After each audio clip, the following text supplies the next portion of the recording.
Chicken কাণ্ড, রুম্পা আর রুহুলের মজার গল্প। এক গ্রামে থাকত এক মেয়ে নাম রুম্পা আর এক ছেলে নাম রুহুল। রুম্পা ছিল খুব বুদ্ধিমান আর রুহুল ছিল একটু বোকা বোকা টাইপের, কিন্তু দুজনেই ছিল দারুণ বন্ধু। একদিন রুম্পা বলল, চলো একটা বুদ্ধির খেলা খেলি, যদি আমি জিতি তুমি আমাকে একটা চকলেট দেবে।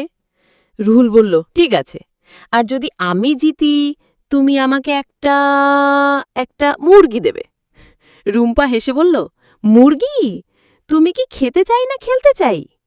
রুহুল বলল, দুটোই। মুরগি খেলেও মজা, আর পেছন পেছন দৌড়ালে তো আরও মজা।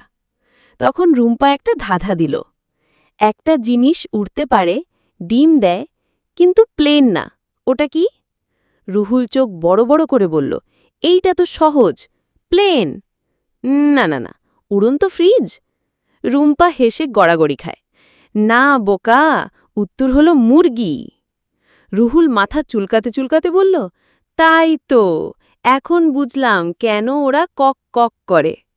পরদিন রুহুল একটা মুরগি নিয়ে রুম্পার বাড়ি গেল। রুম্পা বলল, এই কি, আমি তো জিতেছি, চকলেট কই?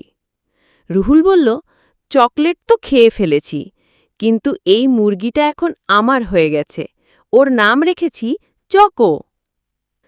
উপসংহার: রুম্পা বুদ্ধির খেলায় জেতে, রুহুল মুরগি নিয়ে চকলেট বানাতে চায়, আর শেষে দুজনেই হেসে গড়াগড়ি খায়।